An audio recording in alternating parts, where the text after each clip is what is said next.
This is Dateline Wyoming, produced in the studios of WyoRadio. Dateline Wyoming is a weekly news feature highlighting community issues and events that shape our lives here in Southwest Wyoming. In-depth analysis and interviews with the people behind the headlines.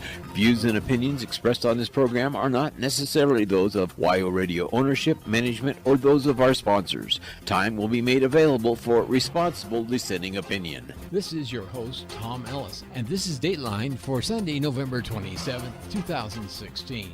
Today, our guest on Dateline Wyoming is Lou Sweet, Athletic Director at Western Wyoming Community College in Rock Springs. But first, this message from our sponsor, Northern Title Company. Good deeds done daily.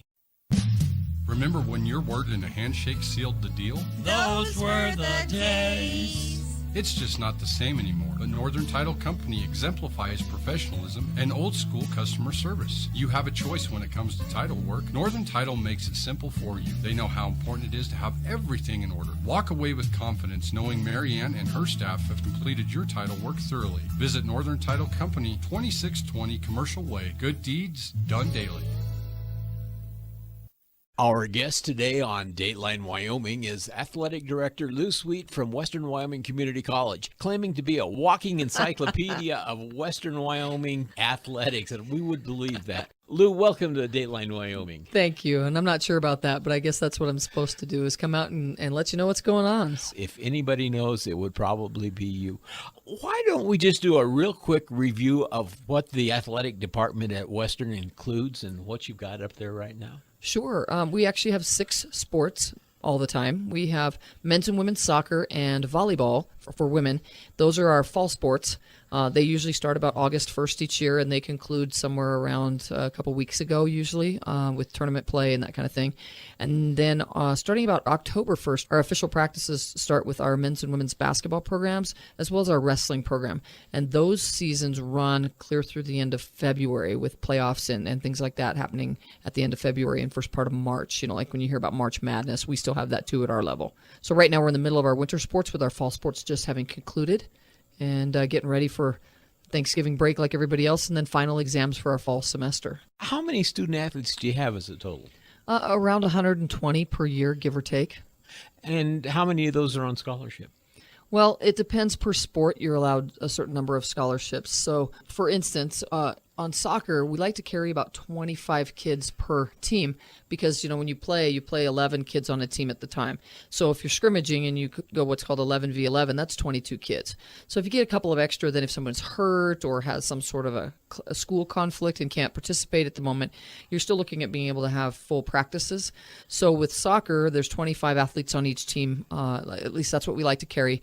And you're allowed to scholarship 18 of them. So we also then have some kids who are on the team but don't necessarily get or need any athletic aid. They may be carrying enough academic aid. They just don't need it, or we're not able to give it. You know, our budgets are pretty tight. We do what we can. We really do encourage all of our athletes to be good students and hopefully bring in their Hathaway, their Sweetwater County, if they're from this area, or Hathaway from Wyoming, and then some other academic aid as they can bring in to help with the costs of attendance. So in those sports in particular, there's 25 kids on a team, but only maybe 18 of them receive athletic monies, although a lot of them receive other monies to attend Western. Same thing with the other sports. If they carry 14 to 16 on a basketball team, you're able to scholarship 14 of them. So sometimes everyone might get a scholarship, and sometimes there might be a couple kids that we call walk-ons. How did Lou Sweet end up as athletic director at Western Wyoming Community College? Growing up, when I was small, when they ask you what you want to be when you grow up, I always wanted to be a teacher and a coach. And so that's how my life evolved. I got my bachelor's, master's, and doctorate. I got my bachelor's. I thought I'd be a PE teacher in the schools and then coach that way. And then I got my master's in athletic administration because as I was going through, I thought, maybe at some point I won't want to coach and teach all day long, and maybe I want to do the administrative part of it, be a high school athletic administrator. So had my teaching jobs in some small schools where I actually carried the title of, maybe a PE teacher or a coach in a couple sports, and then I was the assistant principal and athletic director at those schools, and I really liked that. So then I continued on with my doctorate in educational administration because I decided administration might be the route for me. I actually came to Rock Springs as the assistant principal at Rock Springs High School back in '96 and was at that job for a while and then moved to the no longer existing East Junior High School building where I was principal for a while. But when I first came to Rock Springs, I was the assistant men's and women's basketball coach while I was one of the principals at the high school. So I worked, in fact, I worked under Gerald Mattinson. That's how I got in at the college. Gerald was at that time the men's basketball coach, and he heard that one of his new bosses, meaning me, had coached at the University of Kansas and seemed to know a little bit about basketball. So he came up to my office. He was a business teacher up there. And he came up and said, hey, would you like to help me out with my basketball team? So I actually started at Western in 1996 and 97 as an assistant men's and women's basketball coach for a couple years. So that got me in at Western. And then after I left the school district, talked with Jackie Freeze up at the college, and athletics was expanding at that time. Originally they started and there was just some basketball teams going on. And then wrestling was a club sport. Volleyball was a club sport. Soccer didn't exist back in the 90s when I coached. All those through the development and the progress that was made at Western, the ability for us to expand our programs, came up with some more programs. And then Jackie, who had been the athletic director and the vice president, she got kind of busy because we went from a couple of sports and a couple of club sports to 6 full sports. So about the time I left East Junior High, Jackie got me in at the college doing some work up there. Then for a while I was the assistant athletic director, and in the last couple of years I've been the athletic director, and grateful for that opportunity and really love it. And so I've been up there quite a few years now, since 2003 in some capacity, with the last few years being a full-time athletic director. I noticed that in your resume you have coached men's basketball. Is there a gender challenge in that area like that? Not for me. I actually don't mind coaching either. Sometimes people will say, well, with girls' sports, are they more moody or are they harder to coach? Are guys, what do the guys think when you're coaching them? Do they respect you in the same light? My experiences have been that they did. The first time I actually coached young men, I was a graduate assistant at Northern Montana College in Havre right after I got my bachelor's. I finished my degree in December of a certain year and was student teaching. And so the coach on the men's team said, hey, you just finished playing here for 4 years. You're hanging out. You're talented, knowledgeable, everything else. Would you like to be one of my graduate assistants? So I coached there. And I was close to them in age. I was 22 and a lot of the kids were 18, 19, 20, 21. So my duties were limited, but the guys were really nice. I'd had limited experience coaching, guys as far as at that level. I've coached youth sports. But when I actually was at the high school, there was an opportunity presented. The district needed someone to fill in to finish coaching 8th grade boys basketball at White Mountain Junior High when it was still White Mountain. And so I had the opportunity to coach some of those kiddos, and we had a great time. Now, it was funny because with 8th grade boys, the first practice I show up and they're like, oh, they don't say anything, but they're looking at me like, oh, we got this middle-aged lady who's going to coach us. Sure. So we got out there and I showed them a couple drills, hit a couple of shots. They could see I knew what I was talking about, and we never had an issue after the first couple of practices. It was great, and I really enjoyed my time with some of those kids. And then when I coached up at the college, no, it was never an issue. I think it was because Gerald told them, you know what, she knows her stuff. You listen to her. And in fact, there's a gentleman in town, he still lives here, that was on the team when I coached, and his name is Ethan Thomas.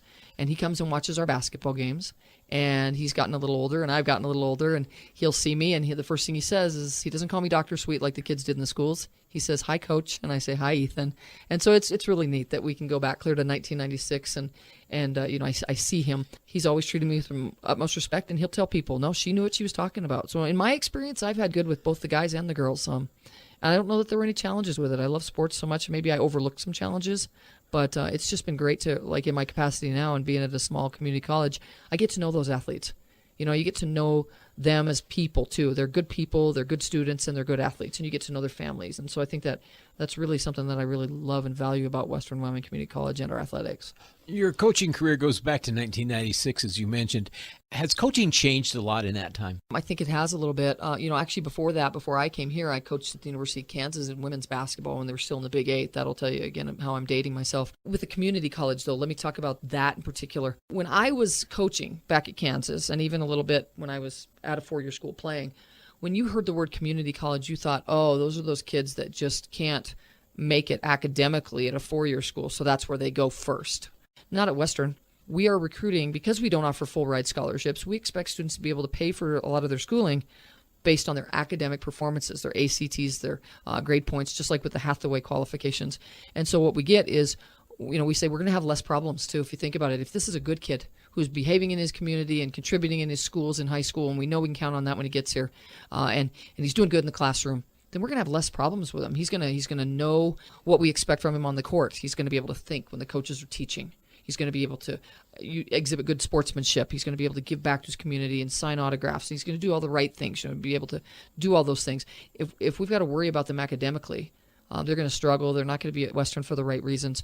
Community college culture has changed throughout the country, throughout the NJCAA, throughout everyone's expectations of, hey, we're going to have some athletes who just can't carry it academically. They're going to be decent ball players, and then so we're going to kind of groom them and get them caught up, and maybe they'll take some lower level classes and just get that grade point up, and then they can go on to the NCAA. We don't do that. We expect all of our teams to get a 3.0 or higher cumulatively at Western. And we work really hard with the coaches and the athletes to make sure that that's going to happen. We have mandatory study tables. We work very hard with our relationship with the faculty and keep them informed when kids are going to miss school. And we really believe that our students that come to Western understand how valuable we think athletics is. So I think that has changed. Does the fact that it's just a 2-year program, does that put a little extra pressure on getting kids to come into the program? Yes and no. Our coaches have their recruiting contacts out there, and they know there's some kids that don't want to go to a big school right away, or they want to be within 3 or 4 hours of home. And if you put a little dot on the map of Rock Springs and draw your circle, you get a lot of kids in Utah and Idaho and Colorado as well as Wyoming that really want to stay here. And there's some good ball players, or no matter or wrestlers or soccer players, volleyball players, no matter what sport they're in. There's some good athletes. So I don't think. That we have a problem in that area. The other thing, though, that we do kind of look at is we just barely get to know them, and then they're gone. They come in, they start to learn our system, and then already their first year's done. So now what they're starting to look at is they're looking to graduate. A lot of kids are bringing in more and more credits from concurrent and dual enrollment. You can take college classes while you're still in high school. So some of these kids come in and they can graduate in a year and a half. Now, most of our kids do graduate, and some take the full 2 years. But on that second year, they're already talking to our ACET Center, which is the center that talks about transferring. And they're already starting to look at their options to transfer to a 4-year school, whether they play on or not. And a lot of our athletes do play on. So we're just getting to know them, and then they're out the door. So it's not tough for kids who want to come here. The kids come in with a plan. Hey, I think this is the right fit for me. But you're continually recruiting, and you're freshmen and you're sophomores. You don't have juniors and seniors. So your sophomores are supposed to be experienced, but they're only experienced by a little bit over your freshmen. And then they're gone again. And then you've got another group and another group and another group. 4-year school, you get to know your kids over a long period of time. Here, you just get to know them and they're gone. When you go up to Western, that's the environment. We try to get to know them really, really well. In that first 3 weeks of school, we have this program called Welcome Week, where we don't just start school. We really try to get the kids, all students, into making a connection with somebody at Western. So even the athletes, we don't want them just to connect in the athletic department. We want them to connect with somebody at the college. When they first get here and they've just left mom and dad, connection. The classes are small enough to where teachers get to know them on a first-name basis. You're walking down the hall and you know every kid there. The level of competition at Western is really quite high. Do you see a lot of representatives from area universities coming in and looking at the kids? If we were to say to you guys that every kid who comes to Western is going to go play Division I at the top level, that's not realistic. But there is a level for every kid who comes in here. Every athlete that we bring in has an opportunity, if they so choose, to find a place that's good for them to play on. And I mean that. We have 20 to 25 athletes that will leave, and every year they'll be able to continue to do their sport, whatever it is. We'll have 5 or 6 wrestlers, 2 or 3 basketball players on each team, 2 or 3 soccer players on each team, and a few volleyball players on each team that leave and want to play on and find a place to play on. Just this last week, we had 2 women's basketball players that are on our team currently sign their letters of commitment to, one went to Idaho State and one's going to Grand Canyon University. Have a young lady on the volleyball team that's headed to a visit to go check out a school in Alaska this next week. Last year, we had several athletes sign on to play at a variety of places. So if they can't make it in on the weather, they're looking at our stats, contacting our coaches, and then looking in at our live stream when we stream our home events on the internet.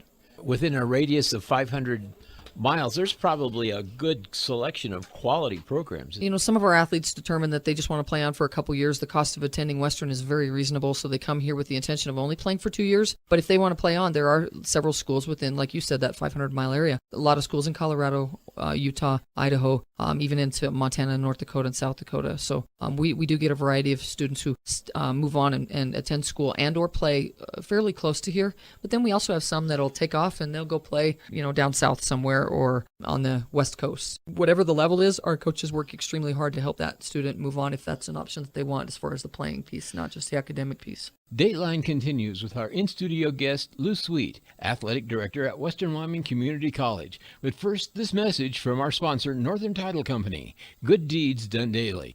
When you buy or sell a house or property, you have a choice in real estate agents. When you're ready to close on that real estate transaction, you also have a choice in your closing company. Northern Title has been servicing Sweetwater County for many years. Their experience can make your closing time quick and hassle-free. So tell your real estate agent your choice at closing time is Northern Title, 2620 Commercial Way, Rock Springs. Good deeds done daily. Northern Title. Dateline now continues with our guest, Western Wyoming Community College Athletic Director, Lou Sweet. Talk, if you will, just a little bit about the importance of that athletic program to the community. A couple of things right now. We don't have a pro team in Wyoming. We have the Wyoming Cowboys, and they're doing phenomenal in football right now, and basketball's just getting underway, so they have wonderful programs there.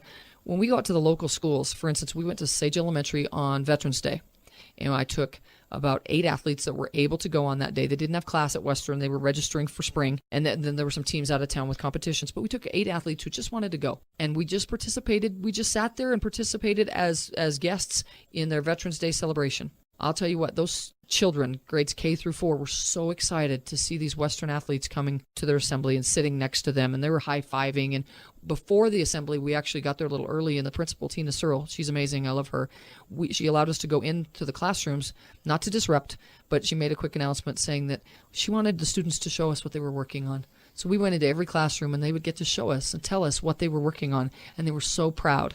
And, I have children. They like sharing with mom and dad a little bit. They love sharing, with other people. But, boy, they sure loved sharing with these athletes that they emulate, that they want to be like, that they got to meet and shake hands with or give high fives to. So we're out in the schools a lot, as much as we can.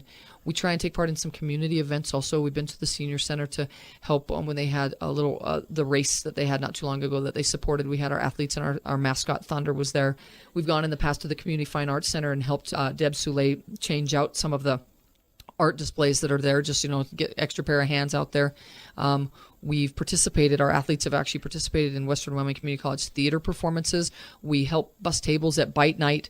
We try to get out into the community and let them know that we want to be a good part of the community, that we're not just attending school and competing. We want to be seen as kind of a front porch. We want people to see that we are serious about being good representatives, good people. So that's the first community. Then the second community for us is actually being good on inside our own Western Wyoming Community College community and helping on campus. We help at the Children's Center when we can. We actually help at Black Butte High School, which is kind of on our physical campus. The building is on the grounds. It's not part of Western, but it's located right there, so it's an easy help. And Principal Mike Maloney's asked for some help, and we've gone over and helped students study and done some things over there.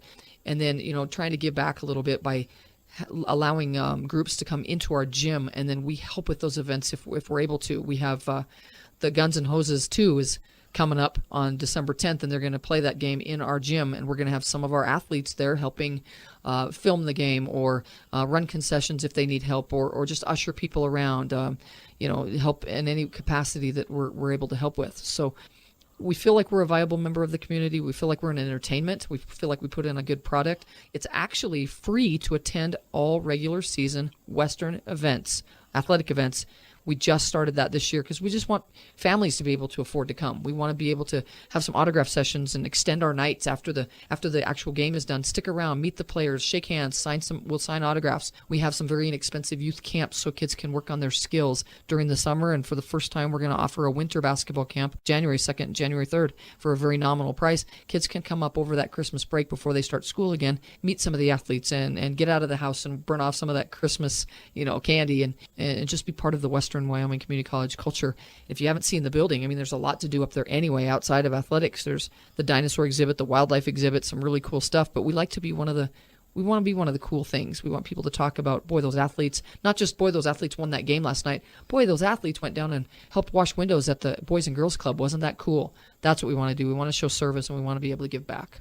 Western has really developed an amazing facility up there for their athletics. Absolutely. We've got a new facility up there, which is partly used by the athletic department and also a wellness center. we were getting too big. There were too many athletes, there were too many students, and there were too many community members that really wanted to take advantage of the wonderful opportunities, to get fit. If you haven't seen it, you should come up and take a look at it. We've got a new machine weight room, a new cardio room with, treadmills and rowing machines and elliptical machines and things like that. A new room where they host a lot of classes like tuck and tone and core classes and maybe Zumba and those kind of things. And then we've got an athletic weight room, which is twice the size of the one we had before. And the other one we had before was over on the other side of campus, which was kind of disruptive to some classes while we were lifting weights. So we got to bring all the athletic department together, get all the coaches' offices together, get exercise science and wellness bigger and more together with their program. And it's just a beautiful facility. And the community is able to use that for a nominal fee. So they can come up and talk to the business office, and then if they have questions, Dorothy Harton and Christine Clark, the instructors in wellness and exercise science, can answer questions about the facilities that are available to the community. It's beautiful. We mentioned the sports briefly. Can you give us an update on each of the sports and where we are with it and how it's going? I'll start with the fall sports and how they did and how they finished up. Our volleyball team, under the direction of our interim coach, Scott Dewey, he's from Rock Springs, he helped the team to a fourth place regular season finish. So we were about halfway, we were in the middle of the pack for going into the region conference tournament, and we ended up third at that tournament. So we outplayed our ranking. We were very close when we played the number one Northwest Community College squad in the second round of the tournament. Took them to 5 sets and lost 15-12 in the last set, or we'd have been the ones in that championship round.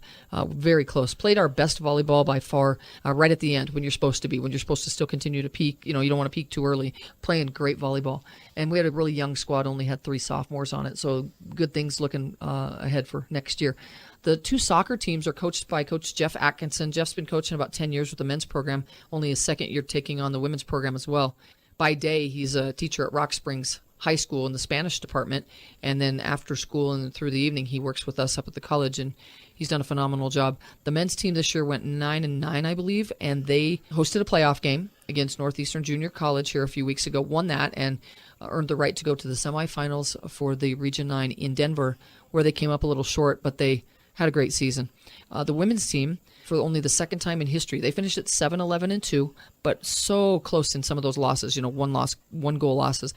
Also entered the playoffs, but were on the road, went up to Sheridan, and Sheridan was supposed to be the higher seed. We were actually the 5th seed, I think, and Sheridan was 4th, and we upset them, beating them in overtime, 2-1, a double overtime, and also went to Denver. So this is the first time that both teams have qualified for the semifinals. So both teams lost in the semifinals, but played incredibly well, and we've kind of turned the corner on the women's program, and both programs now are headed in the right direction each and every year, I believe. I really do believe that. So that's been exciting to watch them accomplish some things that they just hadn't quite accomplished before, and move into that new area of being competitive all the time with all the teams that they play. Wrestling just wrestled last night against Colby Community College. Our wrestlers are currently ranked 4th in the nation. And what's really cool about that's the highest ranking we've ever held preseason right now. I mean, and we're actually into the first part of our season, not quite midseason yet. They won 46-5 against number 20 Colby. So even though Colby's 20th and we're 4th, that's anytime you're in the top 20, you're a tough competitor. And Colby's been a powerhouse for a long time, but we smacked them last night. We did great, and we actually have 4 wrestlers who are ranked in the top 10 right now in their weight classes at Western. Cole Verner from Green River, he's at 125. He's ranked number 1 in the country right now. He's got a target on his back, but that's awesome. We have Tanner Cox. I might get this wrong, but I'm pretty close. He's at 133, I believe, and he's ranked number 6. And then we have Aspen Naylor at I'm going to go 197, and he's ranked 5th. And then our heavyweight, 285 or less, Jake Van Valkenburg is ranked number 4, somewhere in there, 4th or 5th. So I'm pretty close on those numbers. I might have got them a little off, but it's pretty exciting. Out of 10 weight classes, and we have like 30 guys. We have a big squad, and they're all working hard for each other. Like Coach Art and I talk, the toughest team we're ever going to wrestle is the one we wrestle at practice. That's our philosophy. So the top 10 guys on today are wrestling the next top 10 guys out there. So if we have a guy who's injured a little bit or has to come out of the lineup for a duel, we know we're going to stick a quality guy in his place. And so there's that competition every day in practice. So that's part of why we're so successful, is not just the 10 guys that get to wrestle on a duel, but all the guys that either get to wrestle at the open or that wrestle every day at practice to push their teammates. So that's been exciting. They are heading to Las Vegas here pretty quick to wrestle in this big meet called the Cliff Keene Invitational. They're gonna wrestle against Northern Idaho right before that, North Idaho College, wrestling Cliff Keene, and then they have a couple of other out-of-town duels before they'll be home on the 17th, right before Christmas. If anyone's looking for something to do on that Saturday at 1 o'clock, they'll be taking on Otero Junior College out of Colorado. Then they'll be on Christmas break for a little bit, so the second half of their season will start when they get back. But that's pretty exciting stuff that we're pretty proud of that number 4 for right now.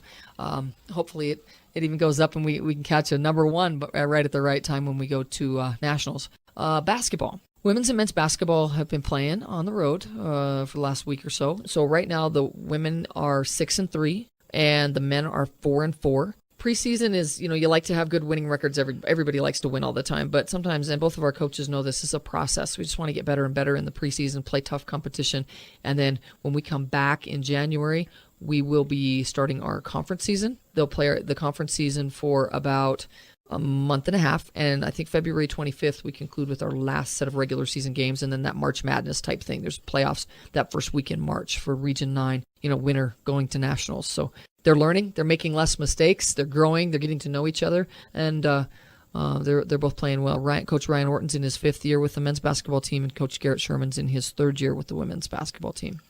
Time is running out. It seems like we just started. Any final thoughts? I just would encourage people to get on the website, check out our schedules, come up and see what Western Athletics has to offer. Get a hold of us if you have a community event that you think we might be able to come hang out with, come help out with. I'd love to do that, and just appreciate your time here. And one more thing, though, about the facilities at Western, absolutely wonderful. Anybody wants to come up and take some part-time classes, doesn't even have to be a degree-seeking option. Love for you to come up, see our new Mustang Central. It's a new area where you can just go talk to registration, admissions, housing, financial aid, all in one stop. It's a one-stop shop. Get you all signed up for one class, a couple of classes, full semester, whatever it is you might want to do. Check that new facility out as well. Just come walk the halls at Western and see what it is that Western might be able to do for you. Lou Sweet, the athletic director at Western Wyoming Community College. Lou, thanks for coming in. Oh, thanks for having me. Love to talk about Western. Our guest on Dateline today has been Lou Sweet, athletic director at Western Wyoming Community College. Join us next week when our guest will be Brittany Gray of Climb, Wyoming. Northern Title Company knows that most of us don't like paying capital gains tax every time we buy or sell property. We want to keep what we've worked so hard to acquire, but we may not know how or where to find the answers we need. That's why using Northern Title, an experienced and qualified title company, is the answer. Stop in today at 2620 Commercial Way in Rock Springs. Northern Title Company. Good deeds done daily. You have been listening to Dateline Wyoming with your host, Tom Ellis. Dateline Wyoming is a public affairs presentation of WyoRadio News presented every Sunday at this time, highlighting community issues and events that shape our lives here in Southwest Wyoming. Views expressed on this program are not necessarily those of WyoRadio ownership, management, or that of our sponsors. Time will be made available for responsible dissenting opinion. Audio copies of this program will be available each Monday following the program's airtime on Sunday at youtube.com/WyoRadio.